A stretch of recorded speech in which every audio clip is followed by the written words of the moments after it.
ಸ್ನೇಹಿತರೆ ನಮಸ್ಕಾರ. ಮೊನ್ನೆ ಒಂದು ವಿಡಿಯೋದಲ್ಲಿ ನಾಗರಿಕ ಸಮಾಜದ ಅನಾಗರಿಕ ಅಭ್ಯಾಸಗಳು ಅನ್ನೋ ವಿಷಯದಲ್ಲಿ ನಾನು ಕಸದ ವಿಲೇವಾರಿಗಳ ಬಗ್ಗೆ ಕೆಲವೊಂದು ವಿಷಯಗಳನ್ನ ಹಂಚಿಕೊಂಡಿದ್ದೆ. ಅಂದ್ರೆ ನಗರದಲ್ಲೇನು ಇತ್ತೀಚೆಗೆ ಹಳ್ಳಿಗಳಲ್ಲೂ ಕೂಡ ಕಸದ ಉತ್ಪಾದನೆ ತುಂಬಾ ಆಗ್ತಾ ಇದೆ. ಹಳ್ಳಿಗಳಲ್ಲಿ ಹಸಿ ಕಸದವನ್ನ ಅದರ ನಿರ್ವಹಣೆ ಚೆನ್ನಾಗಾಗುತ್ತೆ. ಯಾಕಂದ್ರೆ ಹಸಿ ಕಸವನ್ನ ಅವರು ಗೊಬ್ಬರದ ಗುಂಡಿಗೆ ಹಾಕಿದ್ರೆ ಅದು ಗೊಬ್ಬರವಾಗಿ ಪರಿವರ್ತಿತ ಆಗುತ್ತೆ, ಮತ್ತೆ ಅದನ್ನ ಹೊಲಕ್ಕೆ ಗೊಬ್ಬರವಾಗಿ ಉಪಯೋಗಿಸಕ್ಕಾಗುತ್ತೆ. ಅದೇ ನಗರದಲ್ಲಿ ಹಸಿ ಕಸದ ನಿರ್ವಹಣೆ ಸ್ವಲ್ಪ ಕಷ್ಟ ಅಂತೇನು ಇಲ್ಲ, ಸ್ವಲ್ಪ ಪ್ರಯತ್ನ ಮಾಡ್ಬೇಕಷ್ಟೆ.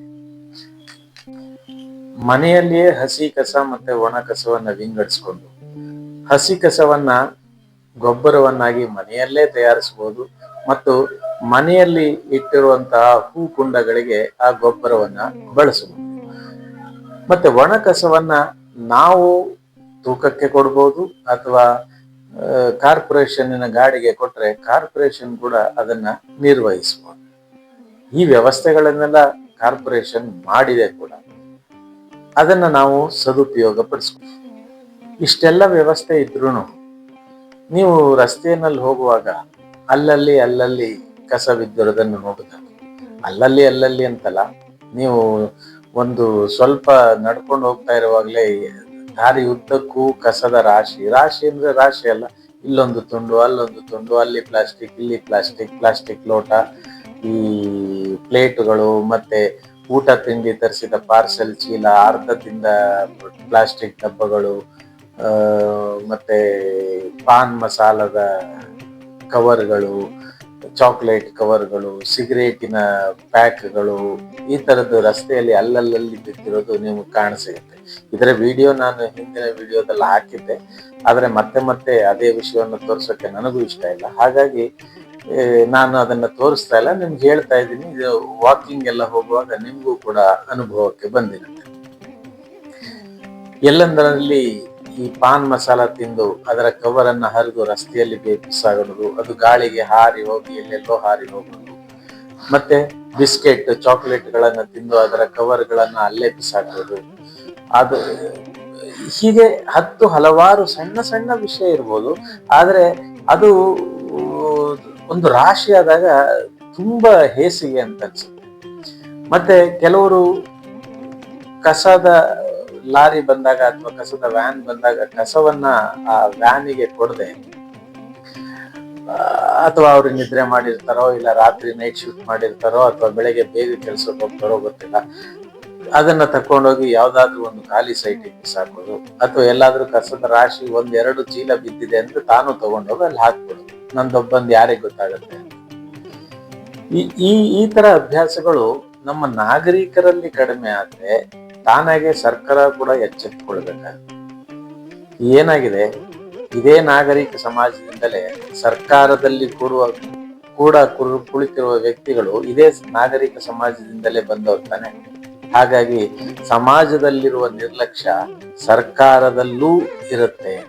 ಇದಕ್ಕೆ ಸಮಾಜದಿಂದಲೇ ಸುಧಾರಣೆ ಆಗ್ಬೇಕು. ಅಂದ್ರೆ ನೀವು ಎಲ್ಲರೂ ಕುಳಿತು ಪ್ರಯತ್ನ ಮಾಡಬೇಕು. ಈಗ ಬೆಂಗಳೂರು ನಿಮಗೆ ಗೊತ್ತಿರೋ ಹಾಗೆ ಕಣಿವೆಗಳ ಪ್ರದೇಶ. ಅಂದ್ರೆ ಹಿಂದೆ ಬೆಂಗಳೂರು ಒಂದು ಕಣಿವೆಗಳ ಏರಿಯಾ ಆಗಿತ್ತು. ಆ ಕಡೆಯಿಂದ ಈ ಕಡೆಯಿಂದ ಸಣ್ಣ ನಾಲೆಗಳು ಹರ್ಕೊಂಡು ಬರುದು, ಮುಖ್ಯವಾದ ವೃಷಭಾವತಿಗೆ, ಆ ಕಡೆ ಪಿನಾಕಿನಿ ನದಿಗೆ, ಈ ಕಡೆ ಅರ್ಕಾವತಿ ನದಿಗೆ ಎಲ್ಲ ಸೇರುವಂತಹ ನಾಲೆಗಳಿತ್ತು. ಎಷ್ಟೋ ನಾಲೆಗಳನ್ನ ಅತಿಕ್ರಮಣ ಮಾಡಿಕೊಂಡು ಮುಚ್ಚಿಬಿಟ್ಟಿದ್ದಾರೆ, ಮತ್ತೊಂದಷ್ಟು ನಾಲೆಗಳು ಉಳ್ಕೊಂಡಿದೆ. ಆ ನಾಲೆಗಳಿಗೆ ಒಂದು ಸಿಮೆಂಟ್ ಕಟ್ಟೆ ಕಟ್ಟಿ ನೀರು ಹರಿಯುವ ವ್ಯವಸ್ಥೆಯನ್ನ ಸರ್ಕಾರ ಮಾಡಿದೆ.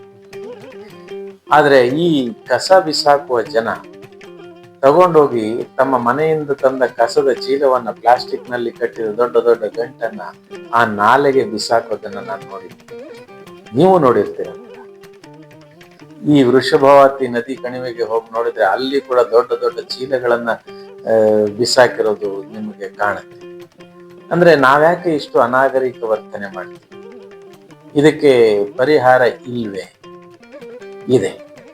ಆ ಪರಿಹಾರ ಏನು ಅನ್ನೋದನ್ನ ನಾನು ಇವತ್ತು ಡಿಸ್ಕಸ್ ಮಾಡಬೇಕು ಅಂತ ಅನ್ಕೊಂಡೆ. ನಾವು ಮೊದಲು ಕಾರ್ನಲ್ಲಿ ಹೊರಗೆ ಹೋಗುವಾಗ ಅಥವಾ ಬಸ್ನಲ್ಲಿ ಹೊರಗೆ ಹೋಗುವಾಗ ತಿಂಡಿ ಏನಾದ್ರೂ ತಿಂದ್ರೆ ಅದರ ಕವರ್ ಅನ್ನ ಹಾಗೆ ಬಸ್ನಿಂದ ಹೊರಗೆ ಹಾಕ್ಬೇಕು. ನಂತರ ದಿನಗಳಲ್ಲಿ ಗೊತ್ತಾಯ್ತು ಅದು ಹಾಕಬಾರ್ದು, ಅದನ್ನ ಕಸದ ಬುಟ್ಟಿಗೆ ಹಾಕ್ಬೇಕು. ಈವನ್ ನಮ್ಮ ಮಕ್ಕಳು ಕೂಡ ಕಾರ್ನಲ್ಲಿ ಏನೇ ತಿಂದ್ರು ಅದನ್ನ ಕಾರಿನ ಸೈಡ್ ಡೋರ್ ಸೈಡ್ ನಲ್ಲಿ ಇರುವಂತ ಸ್ಪೇಸ್ ನಲ್ಲಿ ಇಟ್ಕೊಳ್ತಿದ್ರು. ಅದನ್ನ ಮನೆಗೆ ತಂದು ಕಸದ ಬುಟ್ಟಿಗೆ ಹಾಕ್ತಿದ್ರು. ಇವತ್ತು ರಸ್ತೆಯಲ್ಲಿ ನಡ್ಕೊಂಡು ಹೋಗುವಾಗ ನೋಡ್ತೀವಿ, ಈ ಪಾನ್ ಮಸಾಲ ತಿನ್ನೋದು, ಅದರ ಕವರ್ನ ಅಲ್ಲೇ ಬಿಸಾಕೋದು, ಮತ್ತೆ ಎಲೆ ಅಡಿಕೆ ಅಥವಾ ಈ ಪಾನ್ ಮಸಾಲ ತರದ್ದು ಅಥವಾ ಜರ್ದವೋ ಏನೋ ಒಂದು ಜಗದು ಅದನ್ನ ರಸ್ತೆಯಲ್ಲೇ ಉಗಿಯೋದು, ಮತ್ತೆ ಸಿಗರೇಟ್ ಪ್ಯಾಕೆಟ್ಗಳನ್ನ ಎಲ್ಲಂದ್ರಲ್ಲಿ ಬಿಸಾಡೋದು, ಜ್ಯೂಸ್ ಅಥವಾ ವಾಟರ್ ಬಾಟಲ್ಗಳನ್ನ ತಗೊಂಡ್ರೆ ಆ ಬಾಟಲ್ಗಳನ್ನ ಎಲ್ಲಂದ್ರಲ್ಲಿ ಬಿಸಾಡೋದು, ಈ ತರದೆಲ್ಲ ಅಭ್ಯಾಸಗಳು ಈ ನಾಗರಿಕರಲ್ಲೇ ಹೆಚ್ಚಾಗಿದೆ. ಅನಾಗರಿಕರಿಗಿಂತ ಹೆಚ್ಚಾಗಿ ನಾಗರಿಕರಲ್ಲಿ ಈ ಅಸಭ್ಯ ವರ್ತನೆ ಹೆಚ್ಚಾಗಿದೆ. ಇದನ್ನ ಕಡಿಮೆ ಮಾಡ್ಕೊಳ್ಬೇಕು. ಇದನ್ನ ಹೇಗೆ ಕಡಿಮೆ ಮಾಡಬೇಕು?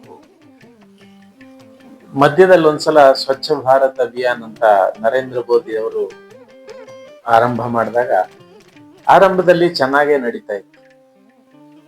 ಅದೇ ನಿಟ್ಟಿನಲ್ಲಿ BBMP ಅಥವಾ ನಗರ ಸಭೆಗಳೆಲ್ಲವೂ ಕಸವನ್ನ ಕಲೆಕ್ಟ್ ಮಾಡಿಕೊಂಡು ನಿರ್ವಹಣೆ ಮಾಡೋಕ್ ಶುರು ಮಾಡಿ.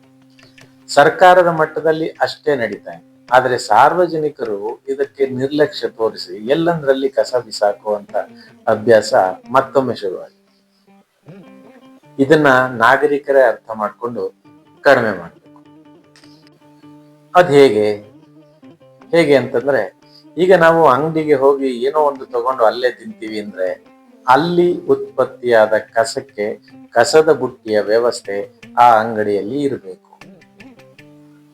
ಎರಡನೆಯದಾಗಿ, ಆ ಅಂಗಡಿಯಲ್ಲಿ ಅಥವಾ ಅಂಗಡಿಯಿಂದ ಸ್ವಲ್ಪ ದೂರ ಬಂದು ಅದನ್ನ ನಾವು ತಿಂದಿದ್ದೀವಿ ಅಂದ್ರೆ ಆ ಕಸವನ್ನ ನಮ್ಮ ಜೇಬಿನಲ್ಲಿ ಇಟ್ಕೊಂಡು ಬಂದು ಮನೆಯ ಕಸದ ಬುಟ್ಟಿಗೆ ಹಾಕ್ಬೇಕು. ಎರಡನೆಯದು, ಈಗ ಸಿಗರೇಟು ಅದನ್ನೆಲ್ಲ ಸೇದುವವರು ಸಿಗರೇಟ್ ಪ್ಯಾಕ್ ಅನ್ನ ಎಲ್ಲಂದ್ರಲ್ಲಿ ಬಿಸಾಕುವ ಬದಲು ಅದನ್ನ ಅಂಗಡಿಗೆ ಅಥವಾ ಯಾವುದಾದ್ರೂ ಬೇರೆ ಅಂಗಡಿಯಲ್ಲಿರುವ ಕಸದ ಬುಟ್ಟಿಗಾದ್ರೂ ಬಿಸಾಕಿದ್ರೆ ಅದರಿಂದ ತುಂಬಾ ಅನುಕೂಲ ಆಗುತ್ತೆ. ಅಥವಾ ಮನೆಗೆ ತಂದು ಬಿಸಾಕಿದ್ರು ಕೂಡ ಅನುಕೂಲ ಆಗುತ್ತೆ. ಮತ್ತೆ ಕೆಲವರನ್ನು ನೋಡಿದ್ದೇನೆ, ಈ ಯಾವುದೋ ಮದ್ಯಪಾನ ಎಲ್ಲ ಮಾಡಿ ಅದರ ಬಾಟ್ಲ್ಗಳನ್ನ ಎಲ್ಲಂದ್ರಲ್ಲಿ ಬಿಸಾಕ್ಬಿಟ್ಟಿರ್ತಾರೆ. ಅದು ಗಾಜಿನ ಬಾಟ್ಲ್ ಆಗಿದ್ರಂತೂ ಒಡೆದು ಕಾಲಿಗೆ ಚುಚ್ಚುವ ಚಾನ್ಸಸ್ ಕೂಡ ಇರುತ್ತೆ. ಆ ಬಾಟಲ್ಗಳನ್ನು ಕೂಡ ಅದರ ರೀಸೈಕ್ಲಿಂಗ್ಗೆ ಕೊಡ್ಬೇಕು. ಇದಕ್ಕೆ ಒಂದು ವ್ಯವಸ್ಥೆ ಮಾಡಬೇಕು. ಮುಖ್ಯವಾಗಿ ಡ್ರೈ ವೇಸ್ಟಿನ ನಿರ್ವಹಣೆಗೋಸ್ಕರ ಪ್ರತಿಯೊಂದು ಅಂಗಡಿಗೂ ಲೈಸೆನ್ಸ್ ಕೊಡುವ ಮೊದಲು ಅವರು ಡ್ರೈ ವೇಸ್ಟ್ಗೆ ಒಂದು ಒಳ್ಳೆಯ ಕಸದ ಬುಟ್ಟಿಯನ್ನ ಇಡಲೇಬೇಕು. ಆ ಕಸದ ಬುಟ್ಟಿಯಲ್ಲಿ ಅವರ ಅಂಗಡಿಯಲ್ಲಿ ಉತ್ಪಾದನೆಯಾದ ಕಸಕ್ಕೆ ಮಾತ್ರ ಅಲ್ಲ, ಎಲ್ಲಿಂದಲಾದ್ರೂ ಯಾರೇ ತಂದು ಅದಕ್ಕೆ ಹಾಕುವ ವ್ಯವಸ್ಥೆ ಇರಬೇಕು. ಅಂದ್ರೆ ಯಾರು ಬೇರೆ ಅಂಗಡಿಯಲ್ಲಿ ತಗೊಂಡಿದ್ರು ಕೂಡ ಆ ಡ್ರೈ ವೇಸ್ಟ್ ಅನ್ನ ಯಾವುದೇ ಕಸದ ಬುಟ್ಟಿಯಲ್ಲಿ ಹಾಕಬಹುದು. ಯಾಕೆಂದ್ರೆ ಈ ಡ್ರೈ ವೇಸ್ಟ್ ಅನ್ನ ರೀಸೈಕಲ್ ಮಾಡ್ಲಿಕ್ಕೆ ಆಗ್ತದೆ. ಅದರಿಂದ ಆರ್ಥಿಕವಾಗಿಯೂ ಕೂಡ ಯಾವ್ದಾದ್ರು ಇಂಡಸ್ಟ್ರಿ ಏನಾದ್ರೂ ಮಾಡಕ್ಕಾಗುತ್ತೆ ಅದರಲ್ಲಿ. ಸೊ ಡ್ರೈ ವೇಸ್ಟ್ ಇಂದ recycling is A very good method. ಮತ್ತೆ ಪ್ಲಾಸ್ಟಿಕ್ ಉತ್ಪಾದನೆಯನ್ನ, ಅಂದ್ರೆ ಸಿಂಗಲ್ ಯೂಸ್ ಪ್ಲಾಸ್ಟಿಕ್ ಇದೆಯಲ್ಲ, ಅದರ ಉತ್ಪಾದನೆಯನ್ನ ಸಂಪೂರ್ಣವಾಗಿ ನಿಲ್ಲಿಸಬೇಕು.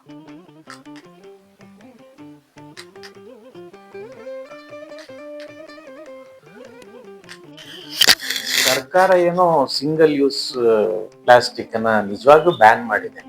ಅಂದ್ರೆ ಈ ಪಾಲಿಥಿನ್ ಕವರ್ಗಳು, ಕ್ಯಾರಿ ಬ್ಯಾಗ್ಗಳಿದ್ವಲ್ಲ, ಅವುಗಳನ್ನೆಲ್ಲ ಬ್ಯಾನ್ ಮಾಡಿದೆ. ಆದ್ರೂ ಕೂಡ ಎಲ್ಲಂದ್ರಲ್ಲಿ ಅವ್ಯಾಹತವಾಗಿ ನಮ್ಗೆ ಪಾಲಿಥಿನ್ ಬ್ಯಾಗ್ಗಳು ಸಿಗ್ತಾ ಇದೆ. ಸೊ ಅಂಗಡಿಗೆ ಹೋಗುವಾಗ ನಾವುಗಳು ಬಟ್ಟೆಯ ಬ್ಯಾಗ್ಗಳನ್ನ ಇಟ್ಕೊಳ್ಬೇಕು. ನಮ್ಮ ಕಾರಿನಲ್ಲೋ, ನಮ್ಮ ಸ್ಕೂಟರ್ನಲ್ಲೋ, ನಮ್ಮ ಜೇಬಿನಲ್ಲಿ ಹಿಡಿಯುವಂತಹ ಒಂದು ಥಿನ್ ಬ್ಯಾಗ್ ಅನ್ನಾದ್ರೂ ನಾವು ಇಟ್ಕೊಂಡ್ರೆ ಆ ಪಾಲಿಥಿನ್ ನಮಗೆ ಬೇಡಿಕೆ ಕಡಿಮೆ ಆಗುತ್ತೆ. ಇನ್ನೊಂದು, ಪಾಲಿಥಿನ್ ಕವರ್ ಉತ್ಪಾದಕರನ್ನ ಕಟ್ಟುನಿಟ್ಟಾಗಿ ಹಿಡಿದು ಉತ್ಪಾದನೆ ಆಗದ ಹಾಗೆ ನೋಡ್ಬೇಕು. ಅಂಗಡಿ ಮಾಲೀಕರು ಕೂಡ ಈ ಪಾಲಿಥಿನ್ ಕವರ್ ಅನ್ನ ಯೂಸ್ ಮಾಡದ ಹಾಗೆ ನೋಡ್ಕೊಳ್ಬೇಕು. ಇದರಲ್ಲಿ ಸರ್ಕಾರ ನೋಡ್ಕೊಳ್ಳೋಕ್ಕಿಂತ ಅಂಗಡಿಯವರೇ ಇದನ್ನ ನಿಲ್ಸಿದ್ರೆ ತುಂಬಾ ಒಳ್ಳೇದು ಅಂತ ನನಗನ್ಸುತ್ತೆ. ಮೊನ್ನೆ ಒಬ್ರು ಒಂದು ಕತೆ ಹೇಳಿದ್ರು. ಒಂದು ಊರಿನಲ್ಲಿ ದೇವರ ಅಭಿಷೇಕಕ್ಕೆ ಎಲ್ಲರೂ ಒಂದೊಂದು ಲೀಟರ್ ಹಾಲು ತಂದು ಹಾಕ್ಬೇಕು, ದೊಡ್ಡ ಕೊಳ ಇರುತ್ತೆ ಅಲ್ಲಿ ಹಾಕ್ಬೇಕು ಅಂತ ಹೇಳಿದ್ರು. ಹಳ್ಳಿನಲ್ಲಿ ಪ್ರತಿಯೊಬ್ಬನು ಆಲೋಚನೆ ಏನ್ ಮಾಡಿದ್ನಂತೆ ಅಂದ್ರೆ, ನಾನೊಬ್ಬ ಅರ್ಧ ಲೀಟರ್ ನೀರ್ ಹಾಕಿದ್ರೆ ಏನಾಗುತ್ತೆ, ನಾನೊಬ್ಬ 1 ಲೀಟರ್ ನೀರ್ ಹಾಕಿದ್ರೆ ಏನಾಗುತ್ತೆ ಅನ್ಕೊಂಡು ಎಲ್ಲರೂ ತಂದು ಹಾಕಿದ್ರೆ ಬೆಳಗ್ಗೆ ನೋಡಿದ್ರೆ ಅಲ್ಲಿ ಹಾಲೇ ಇರ್ಲಿಲ್ವಂತೆ, ನೀರೇ ಇತ್ತಂತೆ. ಇದೇ ರೀತಿ ನಮ್ಮ ಕಸದ ವಿಲೇವಾರಿಯಲ್ಲಿ ಕೂಡ ಪ್ರತಿಯೊಬ್ಬರೂ ಜವಾಬ್ದಾರಿಯುತವಾಗಿ ನಡ್ಕೊಂಡ್ರೆ ಮಾತ್ರ ಇದನ್ನ ಸಂಪೂರ್ಣವಾಗಿ ಸ್ವಚ್ಛ ಭಾರತ ಮಾಡೋಕ್ಕಾಗುತ್ತೆ. ನಾವುಗಳು ಅಂದ್ರೆ ನಮ್ಮ ಕೈಲಾದಷ್ಟಲ್ಲ, ಹಾಗೆ ಆಗುತ್ತೆ. ಪ್ರತಿಯೊಂದು ಕೆಲಸ ಮಾಡುವಾಗ್ಲೂ ಒಂದು ಸ್ವಲ್ಪ ಜಾಗ್ರತೆ ವಹಿಸಿದ್ರೆ, ಅಂದ್ರೆ ನಾವು ಉತ್ಪಾದಿಸಿದ ಕಸವನ್ನ ನಿರ್ವಹಣೆ ನಾವೇ ಮಾಡಬೇಕು. ನಮ್ಮ ಕಸದ ಬುಟ್ಟಿಗೆ ಹಾಕಬೇಕು. ಆ ಕಸದ ಬುಟ್ಟಿಯನ್ನ ಸರ್ಕಾರದ ಏಜೆನ್ಸಿ ಯಾವುದಿದೆ ಅದಕ್ಕೆ ವಹಿಸಿ ಕೊಡಬೇಕು. ಸರ್ಕಾರದ ಏಜೆನ್ಸಿ ಅಂದ್ರೆ ಅದು ಕಾಂಟ್ರಾಕ್ಟ್ ಕೊಟ್ಟಿರ್ಬೋದು ಅಥವಾ ಸರ್ಕಾರವೇ ನಡೆಸುತ್ತಿರ್ಬೋದು, ಅವರು ಕೂಡ ತಗೊಂಡು ಹೋಗುವಾಗ ಅದೆಲ್ಲೂ ಚೆಲ್ಲದ ಹಾಗೆ ತಗೊಂಡು ಹೋಗಿ ಅದು ನಿರ್ವಹಣೆ ಮಾಡಬೇಕು. ರೀಸೈಕಲ್ ಮಾಡೋಕ್ಕಾಗುವಂತಹ ವಸ್ತುಗಳನ್ನ ಸರಿಯಾಗಿ ರೀಸೈಕಲ್ ಮಾಡಿ ಪುನರ್ ಉಪಯೋಗ ಮಾಡುವಂತೆ ವ್ಯವಸ್ಥೆ ಮಾಡಿ ಅದು ಮತ್ತೆ ಜನಗಳ ಕೈಗೆ ಸಿಗುವ ಹಾಗೆ ಮಾಡಬೇಕು. ಮುಖ್ಯವಾಗಿ ಸಮಾಜದ ಎಲ್ಲ ಹಂತದಲ್ಲಿಯೂ ಈ ಸ್ವಚ್ಛತೆಯ ಬಗ್ಗೆ ನಾವು ಗಮನ ಕೊಡಲೇಬೇಕು. ಪ್ರತಿಯೊಂದು ಹೆಜ್ಜೆಯಲ್ಲಿಯೂ ಪ್ರತಿಯೊಂದು ಕೆಲಸದಲ್ಲಿಯೂ ಸ್ವಚ್ಛತೆಗೆ ಪ್ರಾಧಾನ್ಯತೆ ಕೊಡಲೇಬೇಕು. ಎಲ್ಲವನ್ನೂ ಸರ್ಕಾರದ ಹೆಗಲ ಮೇಲೆ ಹಾಕಿ ನಾವು ಕೈಕಟ್ಟಿ ಕೂತ್ಕೊಳ್ಳೋಕ್ಕಾಗಲ್ಲ. ನಾವು ಕೂಡ ಜವಾಬ್ದಾರಿಯುತವಾಗಿ ನಡ್ಕೋಬೇಕು. ಯಾಕೆಂದ್ರೆ ನಾವು ಈ ಸಮಾಜದ ಒಂದು ಭಾಗ. ಇದೇ ಸಮಾಜದಿಂದಲೇ ತಾನೆ ಚುನಾಯಿತರಾಗಿ ಅಥವಾ ಸೆಲೆಕ್ಟ್ ಆಗಿ ಸರ್ಕಾರದಲ್ಲಿ ಅಧಿಕಾರಿಗಳಾಗಿ ಅಥವಾ ಶಾಸಕರಾಗಿ ಕೂತಿರೋದು. ನಮ್ಮ ಮಂತ್ರಿಗಳು, ನಮ್ಮ ಅಧಿಕಾರಿಗಳು ಎಲ್ಲರೂ ಇದೇ ಸಮಾಜದಿಂದ ಬಂದವರು. ಹಾಗಾಗಿ ನಿರ್ಲಕ್ಷ್ಯತೆ ಅನ್ನೋದು ಈ ಒಟ್ಟು ಸಮಾಜದಲ್ಲೇ ಇರೋದ್ರಿಂದ ಸಮಾಜದ ಮಟ್ಟದಿಂದಲೇ ನಾವು ನಿರ್ಲಕ್ಷ್ಯತೆಯನ್ನ ಕಡಿಮೆ ಮಾಡ್ತೀವಿ. ಯಾವುದನ್ನು ನಿರ್ಲಕ್ಷ್ಯ ಮಾಡಬಾರ್ದು.